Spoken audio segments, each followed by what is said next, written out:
आज हम स्टार्ट करने जा रहे हैं हमारी नेक्स्ट वीडियो, जिसमें हम पढ़ेंगे नॉन कम्युनिकेबल डिजीज़ के बारे में। तो नॉन कम्युनिकेबल डिजीज़ जो होती हैं वो आपको भी पता है क्या होती हैं, कि जो कम्युनिकेबल क्या होता है, जब हम किसी के कांटेक्ट में जब आते हैं तो उसको हम क्या बोलते हैं, कम्युनिकेबल।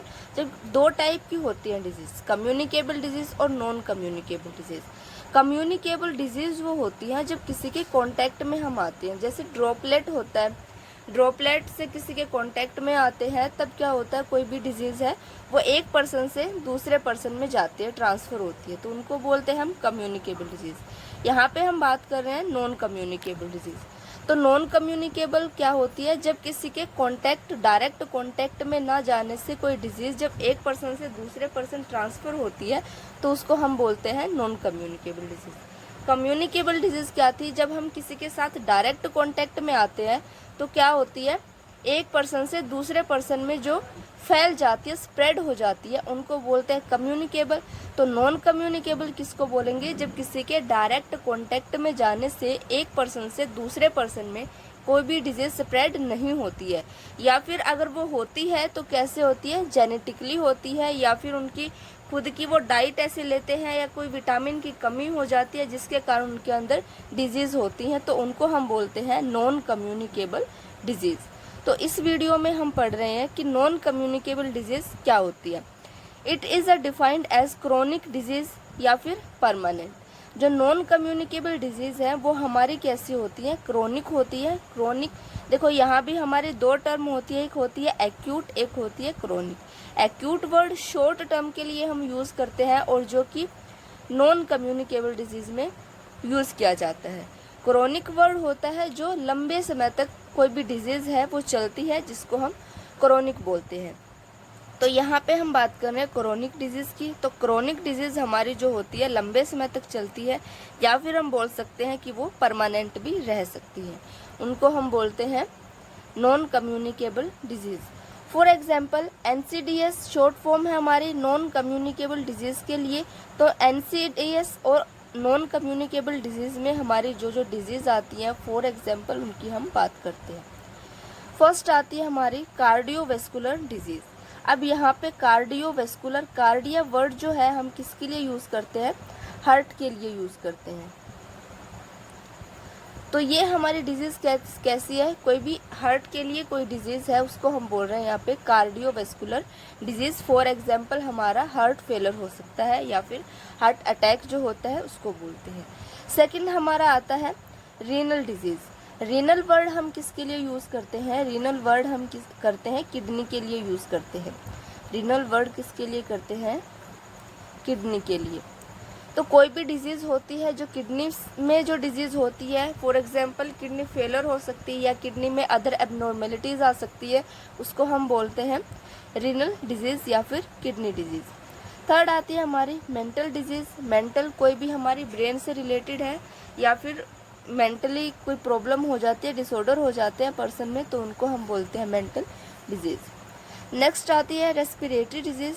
नाम से हमें पता चल रहा है रेस्पिरेटरी यानी कि रेस्पिरेशन से रिलेटेड है। हमारे रेस्पिरेटरी सिस्टम में जो डिजीज़ होती है उनको हम रेस्पिरेटरी डिजीज़ बोलते हैं, फॉर एग्जांपल अस्थमा। नेक्स्ट आता है ब्लाइंडनेस। अब ब्लाइंडनेस जो होती है वो क्या होती है, यानी कि अंधापन जो होता है उसको बोलते हैं ब्लाइंडनेस। ब्लाइंडनेस जो होती है वो कैसे हो सकती है, विटामिन की डेफिशिएंसी से हो सकती है, या जो एबनॉर्मल हम डाइट लेते हैं उनसे हो सकती है। अगर विटामिन की बात करते हैं तो कौन सा विटामिन होता है जो ब्लाइंडनेस के लिए रिस्पॉन्सिबल होता है, वो होता है हमारा विटामिन ए। विटामिन ए की डेफिशिएंसी से ब्लाइंडनेस होती है। नेक्स्ट आता है कैंसर, जिसका सबको पता है। फिर आती है डायबिटीज़, ओबेसिटी, एंड लास्ट आता है accident and other disease. Accident भी हमारा नॉन कम्युनिकेबल डिजीज़ में ही आता है। जैसे एक्सीडेंट हो जाता है किसी ऑक्यूपेशनल एरिया में या कैसे भी, या एक्सीडेंट होता है तब हो जाता है, तो वो क्या होती है, फ्रैक्चर आ जाता है हाथ में, पैर में कहीं फ्रैक्चर आ जाता है, तो उसको हम बोलते हैं एक्सीडेंट्स नॉन कम्युनिकेबल डिजीज़। अभी हमने बात करी कि जो हमारी नॉन कम्युनिकेबल डिजीज़ है, फॉर एग्जांपल वो हमारी कौन कौन सी होती है। अब हम बात करते हैं कि कॉजिंग फैक्टर्स क्या क्या होते हैं। जो नॉन कम्युनिकेबल डिजीज़ है वो हो रही हैं, अब कैसे हो रही हैं, कौन उनको कॉज कर रहा है, इसके बारे में हम बात करते हैं। तो उसके बाद आते हैं हमारे causing factors of NCDs, causing factors of non communicable disease. तो फर्स्ट इसके अंदर आता है हमारा टोबैको। टोबैको का यूज़ करते हैं तो उससे कौन सी होती है हमारी, टोबैको का यूज़ करने से हमारी रेस्पिरेटरी डिजीज़ होती है, ठीक है। उसके बाद आती है इनसफिशिएंट फिजिकल एक्टिविटीज़। जब इनसफिशिएंट फिजिकल एक्टिविटीज़ नहीं करते हैं, मान लो डेली बेसिस पे हमें फिजिकल एक्टिविटीज़ करनी चाहिए लेकिन हम नहीं कर पाते हैं, तो उससे क्या कौन सी डिजीज़ कोज होती है हमारी ओबेसिटी। और टोबैको से क्या हो रही थी, रेस्पिरेटरी डिजीज़। नेक्स्ट आता है harmful use of alcohol. Alcohol जो होती है वो भी हम जब यूज़ करते हैं पीपल्स तो उनके लिए हार्मफुल होती है।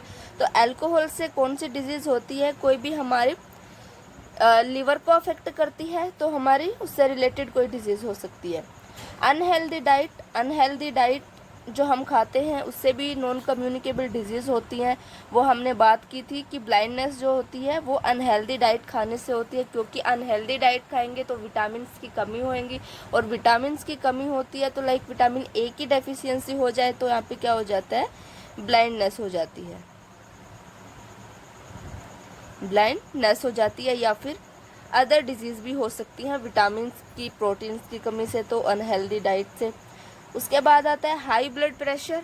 हाई ब्लड प्रेशर हो जाता है तब भी हमें क्या डिजीज़ होती है, फॉर एग्जांपल कौन सी डिजीज़ होती है हमें, हाइपरटेंशन। हाइपरटेंशन। उसके बाद आता है ओवरवेट। ओवरवेट अनहेल्दी डाइट से होता है,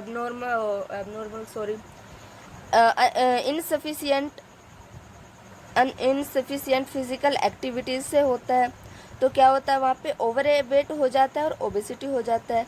एनवायरमेंटल रिस्क फैक्टर्स में क्या आते हैं हमारे, एक्सीडेंट्स आते हैं, जैसे किसी ऑक्यूपेशनल एरिया में एक्सीडेंट हो जाए, एयर और वाटर पोल्यूशन से एक्सीडेंट, एयर और वाटर पोल्यूशन से कोई डिजीज़ हो जाए, या फिर इन केस कोई भी इंजरी हो जाए, वो आते हैं हमारे एनवायरमेंटल रिस्क फैक्टर्स में।